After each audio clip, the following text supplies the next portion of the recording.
이처럼 초청해 주셔서 정말 감사를 드립니다. 우리가 그리스도 안에서 그리스도의 이름으로 살아가는 삶이 어떤 것인가를 우리가 잘 알 수 있도록 많은 그 지혜와 또 능력들이 필요한데 그런 것들을 많이들 배웠을 것입니다. 일반적인 교회에서 하는 그런 말씀들보다는 월등히 격이 다르고, 그래서 그 말씀을 들음으로 인해서 우리에게 주어지는 결과물이 또한 다르다는 것을 아실 것입니다. 우리가 이제 그런 가운데 예전에 이제 살았던 그 믿음으로 살았던 사람들과 또 우리가 이제 복음을 듣기 전에 일반적인 교회라든가 이런 데서 살았던 사람들, 그런 사람들의 경험을 우리가 좀 참고해 볼 만한 이유들이 있습니다. 왜 그런가니, 그들이 살았던 일반적인 교회에 다니던 사람들이 믿음으로 살았던 그 믿음과 현재 우리가 가지고 있는 이 믿음과는 엄격한 분명한 차이가 있습니다. 똑같은 믿음이라서 다 같은 믿음이 아니라 이런 차이점을 우리가 알지 못하고 믿게 되면 별반 다를 바 없이 교파교회 믿음이나 우리 믿음이나 똑같다고 생각할 수가 있습니다. 그러나 전적인 이제 그러한 상반된 그리고 다른 그런 믿음이기 때문에 우리가 확실하게 그런 믿음을 갖고 살아야 될 것입니다. 오늘 본문의 말씀은 고린도후서 5장 1절에 있는 말씀 잠깐 몇 절 보고 또 다른 성경 구절을 보도록 하겠습니다. 고린도후서 5장 1절 말씀을 보겠습니다. 만일 땅에 있는 우리의 장막집이 무너지면 하나님께서 지으신 집 곧 손으로 지은 것이 아니요 하늘에 있는 영원한 집이 우리에게 있는 줄 아나니, 과연 우리가 여기 있어 탄식하며 하늘로부터 오는 우리 초소로 덧입기를 간절히 사모하니 이렇게 입음은 벗은 자들로 발견되지 않게 함이라. 이 장막에 있는 우리가 짐진 것 같이 탄식하는 것은 벗고자 함이 아니요 오직 덧입고자 함이니 죽을 것이 생명에게 삼킨 바 되게 하려 함이라. 곧 이것을 우리에게 이루게 하시고 보증으로 성령을 우리에게 주신 이는 하나님이시니라. 이렇게 됐습니다. 고린도후서 12장 말씀 보겠습니다. 고린도후서 12장 1절부터 몇 점을 말씀을 보도록 하겠습니다. 무익하나마 내가 부득불 자랑하노니 주의 환상과 계시를 말하리라. 내가 그리스도 안에 있는 한 사람을 아노니 14년 전에 그가 셋째 하늘에 이끌려 간지라. 그가 몸 안에 있었는지 몸 밖에 있었는지 나는 모르거니와 하나님은 아시느니라. 내가 이런 사람을 아노니 그가 몸 안에 있었는지 몸 밖에 있었는지 나는 모르거니와 하나님은 아시느니라. 그가 낙원으로 이끌려 가서 말할 수 없는 말을 들었으니 사람이 가히 이르지 못할 말이로다. 예. 오늘 제가 이제 말씀을 좀 생각해 보고 싶은 것은 사도 바울의 입장에 서서 이 계시된 사도 바울에게 계시된 그 말씀을 한번 생각해 보고 싶었던 것입니다. 다시 말씀을 드리면 이 사도 바울은 빌립보서 3장에 기록된 대로 그런 율법에 의롭고 흠이 없고 또 율법으로 말하면 책망할 것이 없는 그런 아주 정말 훌륭한 교사입니다. 율법 학자였고요. 그런 사도 바울에게 그 다메섹 도상에서 그리스도께서 나타나셨을 때 사도 바울의 모습이 이제 점점 변하기 시작합니다. 그래서 그 다메섹 도상에서 만나고 난 이후에 주님이 사도 바울에게 무슨 말씀을 하시는지는 모르겠지만 오늘 12장 말씀대로 14년 전에 주님이 그에게 계시로 말씀을 해 주셨습니다. 그 가운데 저는 한 가지만 오늘 생각해 보고 싶은 것은 이 부활하신 주님이 그 부활하신 주님을 믿고 따르는 많은 사람들, 그 성도들을 지금 핍박하고 잡아가는 그런 과정 중에 있는 이 사울에게 나타나셔서 과연 부활하신 주님이 뭐라고 어떤 말씀들을 계시로 주시는지는 모르겠지만 그 중에 사도 바울이 여러 성경을 통해서 자기에게 주어진 이 계시의 말씀들을 풀어서 쭉 설명해 놓은 것들이 있습니다. 그게 이제 그 사도행전에 나왔던 그 말씀들을 하고, 그다음에 에베소서, 빌립보서, 골로새서 나온 말씀들하고는 다릅니다. 차원이 달라요. 그 내용들이 다른데 보통 일반적으로 사도행전에서 바로 이어지는 그런 말씀들을 그냥 평행선상에 놓여있는 말씀으로 보고 하나로 보기 때문에 말씀들이 구분이 안 돼요. 사도 바울도 분명히 대상이 다른 사람들에게 말씀을 다르게 전했습니다. 그 중에 한 가지가 중요한 것을 제가 이제 좀 여기고 싶었던 것은, 제 나름대로 중요하게 여기고 싶었던 것들은 사도 바울을 통해서 주님이 우리들에게 말씀해 주시고자 했던 것이 무엇이냐, 그게 중요하다고 생각합니다. 그게 이제 우리가 고린도 후서 5장 17절 말씀을 한번 보겠습니다. 고린도 후서 5장 17절 말씀. 5장 10절 말씀 보기 전에 먼저 10절 말씀을 보겠습니다. 고린도 후서 5장 10절입니다.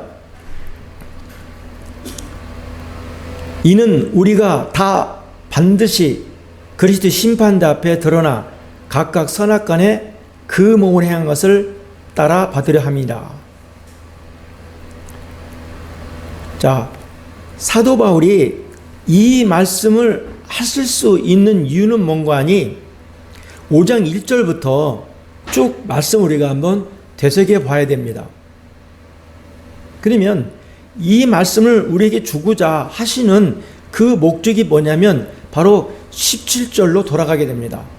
그리고 17절의 말씀이 뭐라고 되어 있는 거니, 그런즉 누구든지 그리스도 안에 있으면 새로운 피조물이라, 이전 것은 지나갔으니 보라 새 것이 되었도다. 모든 것이 하나님께로 났나니, 이렇게 되어 있습니다. 그러니까 제가 지금 하고자 하는 말씀이 뭔가 하니, 사도 바울에 있어서 여러 계시 중에 그가 받았던 말씀들 가운데 이 새로운 피조물, 사도 바울에게는 율법학자였고 유대적인 사람이었고, 그는 오실 메시아보다는, 그리고 오신 그 메시아보다는 그가 가지고 있던 전통적인 유대교, 율법적인 그 안에서 삶을 살았기 때문에 이 사도 바울에게 새로운 피조물이라는 이 말씀은 과연 어떤 충격으로 왔을까? 어떻게 받아들였을까? 그걸 한번 저는 생각해 보게 된 것입니다. 우리가 이제 잘 아는 대로 이방인 우리들은 유대인의 입장에서 볼 때는 우리는 개와 같은 사람입니다. 하나님과 아무런 관계없는 우리들이기 때문에 우리는 철저히 아브라함을 따라서 아브라함의 핏줄로 우리는 태어난 민족이 아니에요. 우리는 철저히 이방인이에요. 우리는 마치 유대인처럼 생각해서는 안 됩니다. 우리는 철저히 이방인이에요. 이방인이기 때문에, 이방인 신분이기 때문에 하나님 편에서 우리를 볼 때는 개와 같아요. 개와. 그걸 먼저 인정해야 됩니다. 우리 예수를 믿기 때문에 그냥 두리뭉실에 넘어온 게 아니라 철저히 먼저 내 자신의 신분이 무엇인가를 알아야, 그래 이 신분 상태에서 벗어나는 것을 느끼게 되는 겁니다. 우리가 이제 믿음을 통해서 구원을 받고 죄들의 용서함을 받고 죄사함을 받고 그리스도의 죽음에 연합되고 그리스도의 부활에 연합된 이런 여러 가지들의 이 말씀들을 통해서 우리 믿음들이 성장하게 됩니다. 그럼 이렇게 믿음들이 성장해 가면서 무엇이 우리에게 주어져야 되는 거 아니? 우리 위치가 달라진다는 사실을 봐야 됩니다. 그러니까 하나님께서는 궁극적으로 우리들에게 하시고자 하는 말씀이 있습니다. 하나님이 예수 그리스도를 통해서 우리에게 주고자 하는 하나님의 중요한 메시지가 물론 다 각각 목적이 다르고 다 뜻이 다르기 때문에 이것이 다르다고 다 말할 수는 있겠지만, 그러나 하나님이 우리를 이 그리스도 안에 부르셔서 그리스도로 말미암아 우리를 하나님의 아들들로 삼으신 목적은 뭐냐면 이 새로운 피조물인 것입니다. 새로운 피조물. 이 새로운 피조물이라는 것은 창세기 1장 1절에 나오는 하나님이 천지를 창조하신 이 창조보다도 더 중요한 겁니다. 그냥 똑같은 창조가 아니고 똑같은 피조물이 아닙니다. 이제 우리는 아담의 형상을 담고 아담을 따라 우리는 태어난 사람들이기 때문에 본래적으로 아담의 본성을 가진 자예요. 근데 우리는 하나님 편에서 볼 때 우리는 실패한 자입니다. 우리는 낙오된 자고 우리는 떨어진 자예요. 만약 우리를 예수를 안 믿었다면, 안 믿고 지금 열심히 우리가 살아간다면, 세상적인 지위를 가지고 세상적인 권세와 세상을 위해서 열심히 내 마음대로 내 지을대로 살아간다면 우리는 여전히 우리는 이 불구덩이에 갈 수밖에 없는 죄인이에요.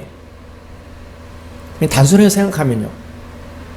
그런데 우리가 그런 사람들이 그리스도 안에 들어왔다는 것은 이 거듭났다, 구원받았다, 영적 해방받았다 이런 것들보다는 그리스도 안에 들어옴으로 인해서 우리에게 어떤 것이 됐냐 하면 제일 중요한 것은 자, 이런 과정들, 뭐 거듭났다, 구원받았다, 영적 해방받았다 이런 것들을 통해서 우리에게 주어지는 것이 뭐냐면 궁극적인 목적은 새로운 피조물입니다. 그리스도 안에서 우리는 새로운 피조물이 됐다는 사실을 알아야 됩니다. 그래서 이 새로운 피조물이 돼야만 새로운 세상을 살 수 있는 사람이라는 거예요. 우리가 이제 보통 일반 그 모임에서도 죄사함 받고 침례 받고 그리고 복음을 들어요. 그러면서 우리에게 중요한 여러 가지 말씀들을 많이 외우게 해요. 그 중에 한 가지가 고린도후서 5장 17절이에요. 누구든지 그리스도 안에 있으면 새로운 피조물이라 이렇게 말합니다. 다 알아요. 근데 그것이 우리에게 주는 진정한 의미가 뭐냐 이거죠.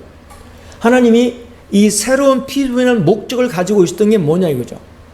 14년 전에 사도 바울에게 부활하신 그리스도가 이 말씀을 계시로 풀어줬을 때 그 사도 바울이 어떠한 그 자신에게 충격이 됐을까? 저는 늘 이게 궁금해요. 정말 이게 궁금해요. 철저히 율법학자였고요. 율법은 흠이 없는 자였어요. 만약 그가 다메섹 도상에서 예수 그리스도를 만나지 않았더라면 그럼 아마 그 유대인들의 대제사장이 될 수도 있었을 것이고 그런 권세를 가지고 그의 명예와 그의 모든 것들을 누릴 수 있는 그런 훌륭한 사람이었어요. 근데 그가 갈라디아서 보면은 주님을 만났을 때에 그가 뭐라고 고백하는 거니? 사도들에게도 가지 아니하고 혈육에게도 의논하지 아니했다라고 말씀했어요. 이 계시를 들었을 때.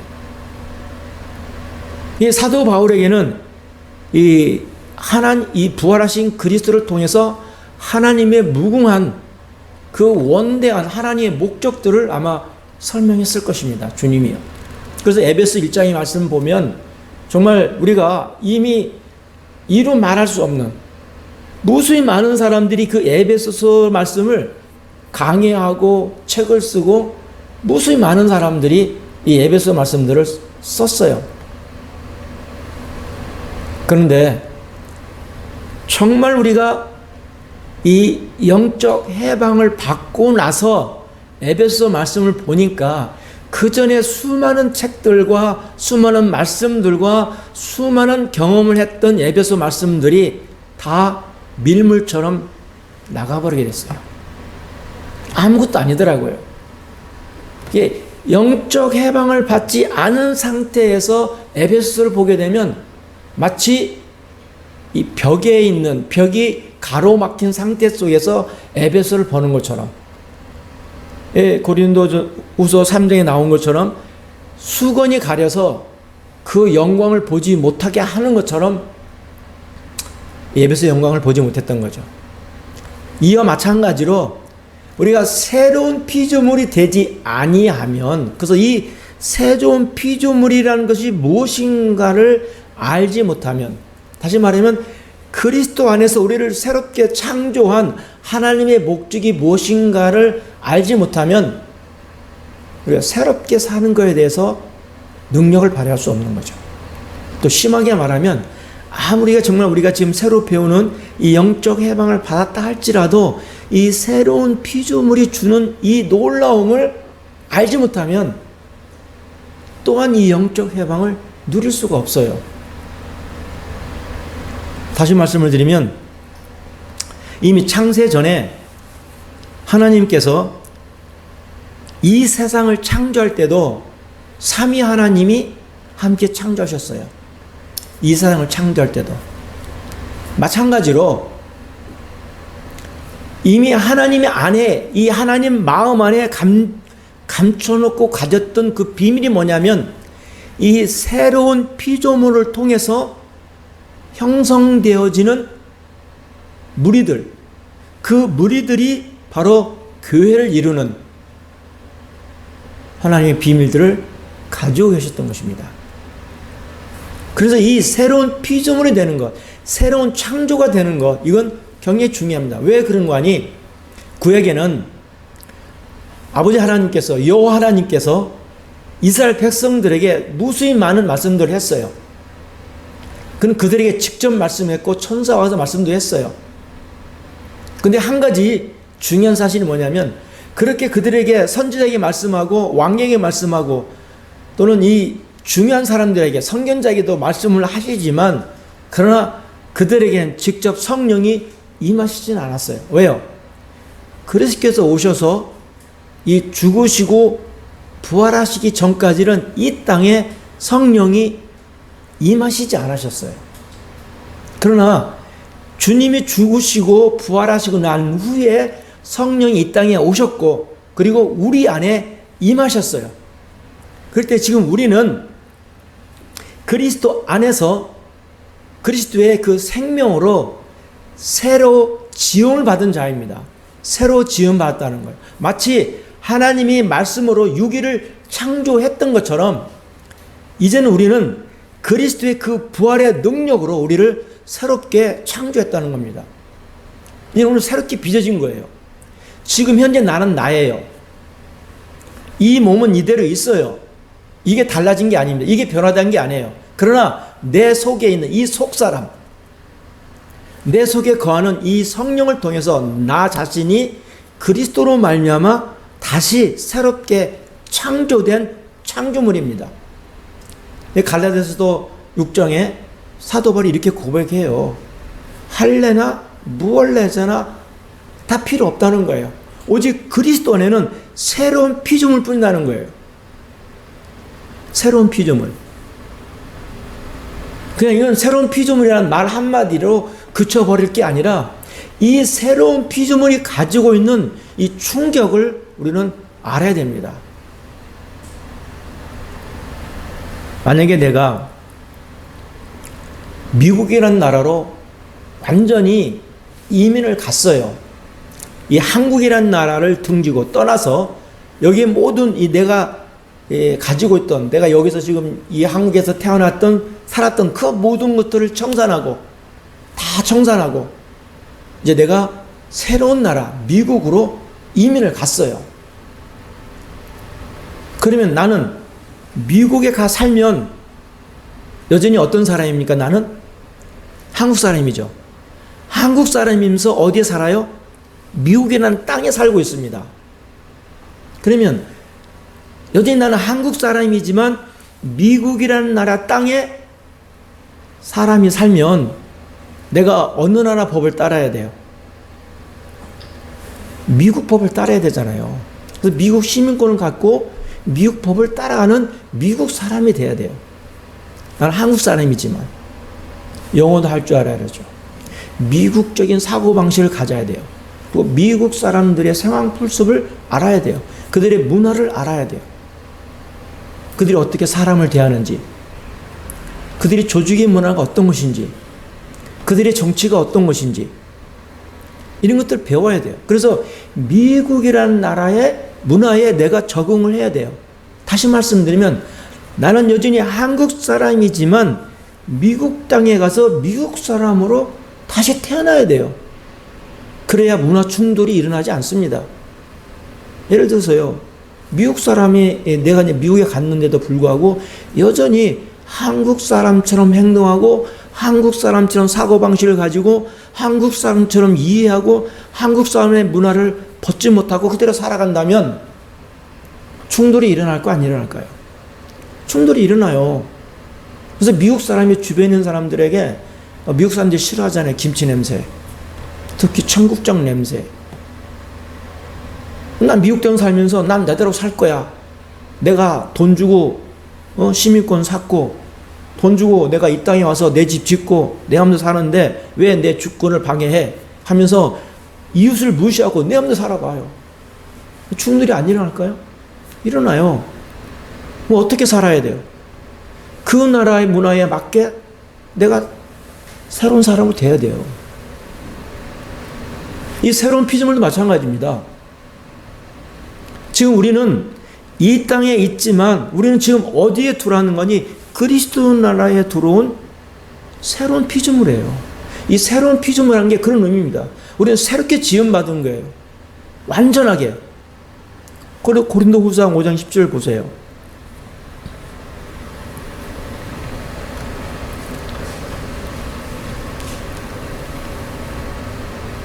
그런즉 누구든지 그리스도 안에 있으면 새로운 피조물이라. 뭐라 됐어요? 이전 것은 지나갔으니 했습니다. 이전 것은 지나갔으니 했어요. 그러니까 우리가 새로운 피조물 되기 전에 살았던 그 모든 삶들, 그걸 우리가 배웠죠. 거듭남이 무엇인가? 죄들의 사함이 무엇인가? 죄의 사함이 무엇인가? 영적 해방이 어떤 것들인가? 우리 그리스도와 동일한 진리가 뭔가? 주님의 연합함으로 인해서 우리에게 주어지는 그 놀라운 신분을 갖게 되는 이런 것들이 무엇인가? 다 배웠어요. 그래서 우리에게 뭐라고 하는 거냐? 보라, 우리가 새 것이 됐다는 거예요. 우리가 이 새로운 피조물이 됐기 때문에 새로운 피조물에 맞는 생각 또는 지혜 또는 경험, 이런 것들이 필요한 겁니다. 그래서 에베소서나 또는 골로새서나 이런 것들을 보게 되면 이 새롭게 지음 받았다는 것이 뭐냐면 하나님의 형상을 따라 의와 거룩함으로 우리를 새롭게 지었다고 말씀했어요. 하나님의 형상을 따라, 하나님의 모양을 따라, 하나님과 같이 우리의 지혜, 우리의 생각, 우리의 생활 방식, 이런 것들이 이제는 완전히 달라져야 됩니다. 이제 생각이 달라져야 되고 삶의 방식이 달라져야 돼요. 어떻게 해요? 그리스도 안에서 그리스도인답게 살아가야 되는데 그 원리와 방식은 뭐냐? 우리가 지금까지 배웠던 원리들입니다. 그게 새로운 삶에 맞게 우리 몸에 익숙해져야 돼요. 누구나 다 처음에는 실수할 수 있어요. 몸에 안 맞으니까요. 그리고 그것을 알기까지는 시간이 필요해요. 그렇잖아요. 내가 미국에 갔을 때 미국 문화를 배우는데 시간이 필요해요. 물론 사전 작업으로 한국에서 배울 수도 있어요. 그러나 실제로 그 땅에 가서 실제로 겪으면서 그 문화와 그들의 삶과 그들의 모든 것들을 내가 배워야 돼요. 그런 시간이 필요하겠죠. 그와 마찬가지예요. 지금 당장 우리가 이런 말씀들, 이 놀라운 진리들을 배웠다고 해서 내가 안 변화되니까 뭐 이게 아니라 이 차츰차츰 적용하는 시간이 내게 필요하다는 겁니다. 그래서 자꾸 그렇다고 해서 우리가 곁길로 가서는 안 되겠죠. 우리가 부르신 그 하나님의 목적이 뭐냐? 그 아들의 형상을 이루게 하기 위해서 우리를 지금 이 땅에서 예비적인 삶을 살도록 우리를 지금 내버려 두신 것입니다. 지금 우리가 이 땅에서요, 실패하고 성공하고 또 실수하고 또 이런 것들을 통해서 우리가 더 어떻게 되는 거 아니? 더 그리스도와의 관계가 돈독해지는 겁니다. 그렇잖아요. 젊은 사람들이 연애를 할 때는 처음에 서로 모르잖아요. 남자와 여자가 서로 어떻게 해서 만났는데, 만났으면 어떻게 해요? 서로 뭐합니까? 알아가잖아요. 알아가는 건 뭡니까? 서로 만나서 교제하면서 이 사람이 무슨 생각을 가지고 있고, 이 사람은 성격은 뭐고, 이 사람은 어떻게 생활하는가, 이런 것들 어떻게 해요? 서로 만나서 교제하면서 알아가는 거예요. 그래서 어떤 걸 결정합니까? 내가 이 사람하고 결혼할 대상인가를 결정하는 거잖아요. 그냥 다 덮어놓고, 좋아, 우리 결혼하자, 이런 사람이 어디 있어요? 처음 만나가지고. 그렇지 않잖아요. 이 새로운 피줄도 마찬가지예요. 우리 지금까지 많이 배워왔던 이 원리들, 이런 지식들을 이제 우리가 삶에서 적용하면서 실패도 하고 성공도 하고 또 넘어지기도 하고 이런 것들을 서로 교제하면서 이제 알지 못했던 부분들을 알아가는 거예요. 이게 한숨에 다 내 머릿속에 들어온다는 것은 너무나 큰 것을 바라는 거죠. 이건 있을 수 없는 일이죠. 그럼 우리가 중요한 거 한 가지는 우리가 그리스도 안에서 새로운 피조물이 됐다는 것, 그리고 예전 것은, 옛 것은 이미 다 지나갔다는 겁니다. 이제 우리는 생각과 마음과 이 모든 것이 다 그리스도의 의로 옷 입었습니다. 우리는 새로운 피조물이에요. 예전에 저도 이런 말씀들을 많이 들었어요. 뭐 복음 집회든 성도 집회든 이런 말씀들을 많이 들었어요. 이제 그리스도의 의의 옷을 입었다. 이제는 그리스도의 의로운 사람으로 살아가야 된다. 그런데 의문이 생기더라고요. 무슨 의문이 생기냐? 로마서 6장과 7장을 잘 못 배웠기 때문에 자꾸 거기서 반복이 되는 거예요. 해방을 못 받았기 때문에 여전히 이 새로운 피조물로서의 삶을 살아가야 되는데 그게 되질 않는 거예요. 근데 이제서야 깨달은 게 뭐냐면 6장과 7장을 분명하게 깨닫고 여기서 자유함을 누리고 해방을 받으니 이 새로운 피조물에 관한 말씀의 눈이 열리기 시작하다는 거죠. 다시 말씀을 드리면 예전에 배웠던 이 말씀의 원리들이 살아나서 이제 이 새로운 피조물을 이해할 때 그런 말씀들이 내 안에서 막 용솟음, 새로운 샘물이 올라오는 것처럼 그런 말씀들이 올라와서 이제 이런 말씀을 깨닫게 돼서 이런 말씀들이 이런 뜻을 우리에게 주어졌구나 하고 이 구름이 거치는 거예요. 안개가 거치는 거예요. 그래서 그 말씀이 환연하게 내게 들어와서 이제는 확신을 갖게 되는 거죠. 그러니까 중요한 것은 무엇이냐면 이스라엘 백성들에게는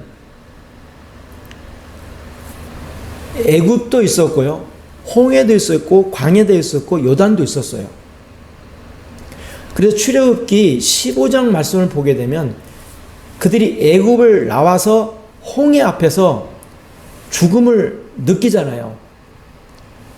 애굽을 떠났을 때 그 바로 왕이 후회를 하잖아요. 왜 내가 이 수많은 이 노예들을 내보내서, 그러면서 그들을 뒤쫓아오잖아요. 이들이 죽음의 일부 직전이잖아요. 이 홍해 앞에서. 홍해로 가자니 죽을 수 있고요. 뒤로 물로 가자니 노아 병정들이 죽고요. 그 애굽의 그 병사들에게 죽고요. 이들은 앞으로 가나 뒤로 가나 죽을 수밖에 없어요. 어디로 갈 수 없어요. 그때 하나님 어떻게 하십니까? 하나님이 일하세요. 하나님이. 모세를 통해서 하나님이 일하십니다.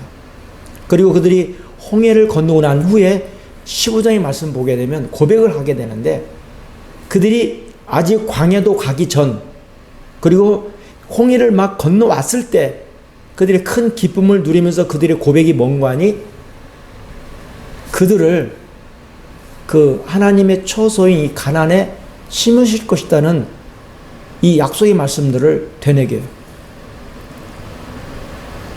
그들은 하나님은 애굽에서 그들을 꺼내서 홍해에서 죽게 하려고 그들을 꺼낸 게 아니고 광야에서 죽게 하려고 꺼낸 게 아니라 그들을 가나안에 심기 위해서 하나님이 애굽에서 그들을 꺼낸 거예요. 하나님의 목적이 있던 거예요. 아브라함이 줬던 목적이지만 하나님은 그 전에 갖고 계시던 목적인 거예요. 이 이스라엘 백성들에게는 바로 이 땅이 하나님의 목적이고 약속이에요. 이스라엘 백성들에게는. 그는 오늘 우리는 그리스도 안에 있는 오늘 우리들에게는 어떤 사람들이냐면 이 새로운 피조물로 만드셔서 우리를 그 영원한 영광의 그 처소에 지금 하나님 보좌편에 앉아 계신 그 그리스도의 곁에 우리를 두기 위한 하나님의 목적입니다. 얼마나 놀랐습니까? 하나님의 목적 두 가지가 있습니다. 유대인들에게는 이 땅에 목적을 두고 있지만 유대인이나 이방인이나 그리스도 안에서 이 한 새 사람, 이 새로운 피조물은 바로 영광의 나라에 그 그리스도에 두기 위한 하나님의 목적이라는 거예요. 저는 이 새로운 피조물을 통해서 하나님의 목적이 분명하게 나타난 것을 보게 되었습니다. 비록 우리는 이방인이에요. 저는 하나님의 약속과 관계도 없고요. 하나님도 없는 사람이었고요. 하나님과 아무런 이유도 없어요. 그런데 이 예수 그리스도라는 분을 통해서 우리에게 주어진 하나님의 목적은 바로 이 새로운 피조물로 만드셔서 우리를 영원한 영광의 아들의 나라로 우리를 가게 한다는 하나님의 목적을 알게 됐을 때 이건 놀라운 거예요. 이 새로운 피조물이라는 게 단순한 말이 아닙니다. 그래서 아까 서두로 돌아와서 사도 베드로에게 이 부활하신 주님이 사도 베드로하고 어떻게 교제를 했는지는 모르겠지만 아마 사도 베드로에게 이런 말씀을 하셨을 때는 사도 베드로는 아마 받아들이기 어려웠을 겁니다. 왜 그런가 하니 요한복음 3장에 주님이 니고데모에게 말씀하잖아요. 네가 유대인의 선생으로서 유대인의 교사로서 거듭남에 대해서 알아야 되는데 왜 모르냐고 지적하잖아요. 그러면 사도 바울도 마찬가지잖아요. 사도 바울도 마찬가지잖아요. 부활하신 주님이 사도 바울에게 이 새로운 피조물의 목적, 새로운 피조물을 갖고자 하는 하나님의 계획들, 이것들을 펼쳐 보였을 때요. 그래서 에베소 말씀을 다시 보게 되니까 그 말씀들이 놀랍다는 거예요. 우리를 그리스도 안에서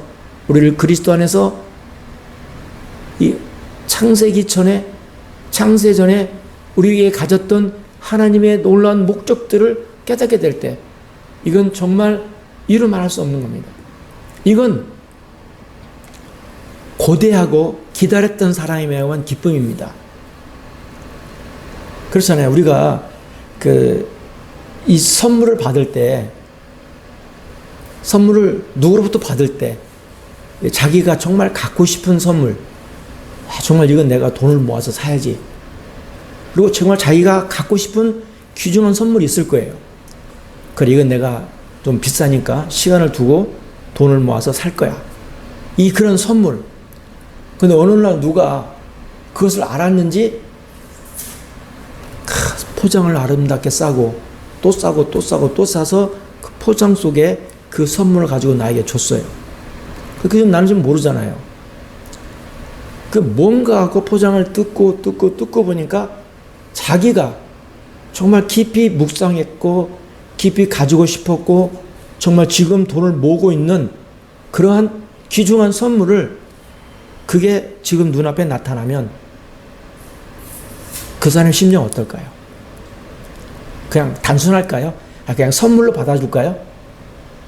그냥 선물일까요? 그럴 거예요? 아니잖아요. 왜요? 자기가 고대했던 거기 때문에, 자기가 정말 갖고 싶었던 거기 때문에 혹시 그런 선물을 받아본 적은 없으세요? 그런 기대함을 가지고 선물을 받아본 적은 없으세요? 물론 저도 없지만, 저도 예전에는 사진 찍기를 좋아해가지고 정말 이 좋은 카메라 갖기를 굉장히 원했어요. 근데 그 카메라 살려면 보통 뭐 렌즈, 보통 렌즈가 아니라 망원 렌즈, 뭐 산발이, 가방, 또 거기에 따른 액세서리 이런 것들 합치려면 또 300에서 500원 들어요, 기본적으로. 그래서 뭐 긴 그 망원 렌즈 같은 거 있으면은 그 운동하는 거, 또는 경기하는 거, 이 스냅 사진 찍으려면 좀 긴 망원 렌즈가, 망원 렌즈 하나만 해도 좀 좋은 것들은 300만 원 가요.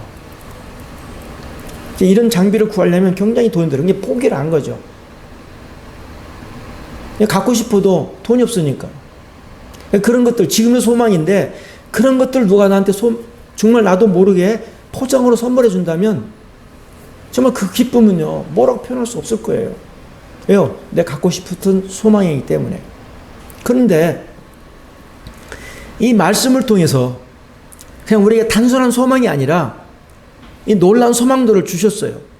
그런데 그 소망들이 무엇이냐면 이 새로운 피조물이 돼야만 누릴 수 있는 소망들입니다. 새로운 사람이 돼야 돼요. 새로운 신분을 가져야 돼요. 새로운 능력이 있어야 돼요. 새로운 주님의 이 놀라운 것들을 받아들여야 돼요. 그런 사람이 돼야만이 그런 것들을 누릴 수 있는 사람이 되는 겁니다. 그냥 우리가 그냥 뭐 이렇게 주님의 것들이 너무나 무궁무진하고 이 아름다운 것들이 너무나 많기 때문에 다 누리면 됩니다, 이렇게 말을 합니다. 누리면 돼요. 근데 누리면 되는데 그 누릴 만한 힘이 우리에게 있느냐? 없어요. 왜요? 지금 뭐 5살, 7살짜리에게 그 나이에 뛰어넘는 것들을 그에게 가르친다 한들 그가 그것을 이해할 수 있나요? 이해할 수 없어요. 그 나이에 맞게, 그 수준에 맞게 그 아이를 가르쳐야 그 아이가 이해하고 깨닫고 공부할 수 있는 거예요. 눈높이를 낮추라는 말이 있잖아요. 성경에서도 마찬가지예요. 우리에게 하나님의 놀라운 것들, 놀라운 소망들을 우리에게 지금 주었다. 우리가 가지고 있다. 우리가 누릴 수 있다. 그건 내 것이다. 이렇게 우리가 다 알고는 있잖아요. 근데 그것을 누릴 수 있는 힘이 어디서 나오냐면 이 새로운 창조물이 됐다는 데서부터, 이 주님과 나와의 새로운 피조물로서의 관계 속에서 이런 것들을 누릴 수 있는 능력이 내 안에서 점점 자라야 돼요. 이게 시간이 필요하다는 겁니다. 말로는, 깨닫는 것으로는 말할 수 있습니다. 그러나 경험치는 없어요. 경험치는. 경험치가 굉장히 중요합니다. 이걸 노하우라고 말하는데, 뭐든지 뭐 그 주부가 뭐 음식을 만들든 또는 어느 그 엔지니어가 훌륭한 기술자가 되든 뭐가 되든 학교에서는 이론적으로 배우지만 현장에 가서 뭐가 쌓입니까? 시간이 지나면서 뭐가 쌓이는 거니? 경험치가 생기잖아요. 노하우가 생기잖아요. 아, 이렇게 하니까 실패가 되더라. 아, 이렇게 하니까 조금 나아지더라. 이러면서 뭐가 생깁니까? 자기 나름대로의 경험이 생깁니다. 이 경험이 생겨야, 시간이 지나야 어떤 것이 오든 간에, 그래서 우리가 뭐 큰 회사에 들어가게 되면 뭘 먼저 배웁니까? 그 회사를 다닐 수 있는 뭐 합니까? 연수를 하잖아요. 연수를 하잖아요. 그런 것처럼 우리가 그리스도 안에서 이 새로운 피조물이 된 이 상태적으로 주님 안에 있는 것들을 누릴 수 있는 능력이 우리에게 먼저 주어져야 됩니다. 그러면 새로운 피조물이 뭐냐? 새로운 피조물이 어떤 거냐? 이거에 대해서 우리가 조금 더 깊게 알아야 되겠죠. 새로운 피조물에서 우리에게 주어지는 것들이 무엇들이 있느냐? 이런 것들을 좀 더 깊이 알아야 한다는 거죠. 제가 일전에 이제 시간이 한 5분만 말씀을 정리하겠습니다. 일전에 있어서 중국에 이제 하얼빈 그 모임에 가서 조금 잠깐 말씀을 교제할 일이 있어가지고 교제하는데, 그때 잠깐 예화 드렸던 게 뭔 거니? 우리가 빙산 알죠? 빙산하면 바다에 떠 있잖아요. 그럼 바다에 이렇게 나와 있는 그 일부분이 빙산의 전체입니까? 아니잖아요. 그 일부분에 해당할 뿐이에요. 그럼 그 바다 밑으로 얼마나 많은 빙산의 조각이 있는지 그건 내려가 봐야 알 수 있죠. 그 크기가, 빙산의 크기가 얼마나 큰지 아무도 알 수 없어요. 그 바닷속으로 들어가 봐야 돼요. 그와 마찬가지로 지금 우리가 성경에 나타난 이런 낱말들, 뭐 영적 해방, 죄사함, 뭐 죄들의 용서함, 뭐 우리가 뭐 주님과 연합돼서 동일시됐다. 이런 단어들은 빙산의 일부분이에요. 그 단어가 주는 충격은 그 바다 밑에 숨겨져 있는 그 깊이만큼 커요. 이 새로운 피조물한 이 말도 그냥 단어로 새로운 피조물이지, 새로운 피조물한 그 단어는, 우리가 아는 그 단어는 빙산의 일부분이에요. 그 깊이는 들어가 봐야 알아요. 이것은 무엇을 요구하는 거니? 내가 노력하지 않고는, 내가 연구하지 않고는, 내가 그거에 대해서 알아보지 않고는 그 깊이를 알 수가 없어요. 경험치가 없다는 거죠. 그냥 남이 들려주는 얘기로는 이해는 돼요. 깨달을 수는 있어요. 어렴풋이 알아요. 우리는 이미 성경을 많이 들어왔기 때문에, 많이 알기 때문에 누가 무슨 말하면 그 말 그 말이야 다 알아요. 근데 그것은 아는 것이지 내 경험치가 아니에요. 그렇기 때문에 이건 내 것이 아니에요. 절대 내 것이 아닙니다. 이걸 내 것으로 생각하면 오해가 될 수 있어요. 그래서 필요한 것은 뭐냐면 경험이 필요합니다. 경험이 필요하면 어떻게 합니까? 알아야 돼요. 알아야 경험이 생기죠. 이런 것처럼 오늘 우리가 잠깐 제가 이제 뭐 이렇게 좀 여러 가지 장황하게 말씀을 드렸지만, 누구든지 그리스도 안에 있으면 이 새로운 피조물이라는 이 말씀을 가볍게 여기지 마시고, 그러면 이 말씀이 주고자 하는 분명히 무슨 목적이 있기 때문에 하나님이 그 사도 바울을 통해서 우리에게 말씀을 주셨을 것입니다. 그럼 이 단어 속에 숨겨져 있는 그 의미들이 뭐냐 이거예요. 그걸 조금 우리가 스스로 파봐야 돼요. 연구해야 돼요. 노력해야 돼요. 그래서 그걸로 인해서 우리에게 주어지는 이 복들을 내가 누려야 돼요. 그냥 누린다고 누리는 게 아닙니다. 절대 누리는 게 아니에요. 경험이 있어서 노하우가 있는 사람이 직장에서 일하는 거하고 노하우가 없는 사람이 직장에서 일하는 거하고는 능률 차이가 어떻게 납니까? 월등히 차이 나잖아요. 그러니까 요즘에 광고 보면 어떻습니까? 경력자 이렇게 하잖아요. 모집 광고 보면 뭐가 나옵니까? 경력자, 초보자 이렇게 나오잖아요. 그 왜 경력자를 뽑아요? 초보자 뽑는 사람은 왜 뽑아요? 초보자와 경력자가 다르잖아요. 오늘도 말씀은 경력자가 필요해요. 그럼 무턱대고 경험해야 되는 그게 아니잖아요. 성경에는 원리가 있잖아요. 이 말씀을 바로 못 깨달으면 이 말씀에 관해서 글을 써는 사람들이 많아요. 그걸 읽어봐요. 전 그렇게 공부를 했어요. 누가 안 알려줬어요. 저도 이 형제들의 집에 책을 알기 전까지는 전도 출판사 책을 무수히 많이 읽었어요. 다시 말하면 내가 어떤 주제를 생각했을 때 그 주제에 맞는 책이 있냐. 그래서 찾아봐요. 리스트를 찾아봐요. 그 주제에 맞게 책을 쓴 사람이 있으면 무조건 다 사다가 책을 공부해요. 누가 나한테 안 알려주니까. 그래서 먼저 쓴 사람이, 먼저 경험한 사람들의 책을 통해서 내가 배우는 거예요. 그러다가 이 형제들의 책을 만나게 된 이후부터는 전도 출판사 책을 버리게 되더라고요. 왜요? 달라요. 쉽게 말하면 경험치가 달라요. 주님의 말씀은 경험한 사람들의 그 능력이 달라요. 책을 쓴 사람들을 보니까. 그래서 이 형제들의 집에 나온 책들을 통해서 놀라운 비밀들을 깨닫고 내 영이 충만해지고 더 기쁨을 누리고 더 확실해지고 분명한 하나님의 목적을 깨달을 수가 있었던 거죠. 그래서 이제 우리가 정말 겉으로 드러난 빙산의 일각인 그것을 붙들고 마치 다 아는 것처럼 내 믿음 생활을 하지 마시고, 이제는 내가 알고 있는 이 말씀들이 정말 사실인가? 그러면 누구는 뭐라고 말했을까?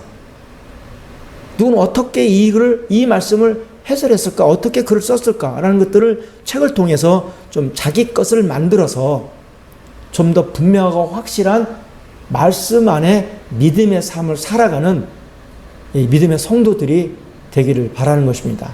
다시 말하면 우리 믿음이 이제는 헛되이 걷지 말고 분명하고 정확한 그 말씀에 서서 우리의 믿음의 삶들을 이루어가는, 그리고 열매가 맺혀져가는 그런 믿음의 삶을 살도록 우리가 노력해야 되지 않겠냐, 이런 생각을 한번 해보게 됐습니다. 그래서 고린도 후서 5장 17절에 있는 이 새로운 피조물이라는 단어를 정말 우리가 깊이 다시 한번 묵상해서 새로운 피조물답게 새로운 것들을 누릴 수 있는 우리의 능력이 우리 안에서 발휘되도록 우리의 삶을 살아가기를 바라는 마음에서 이 말씀을 잠깐 생각해 보게 됐습니다. 이상입니다. 감사합니다.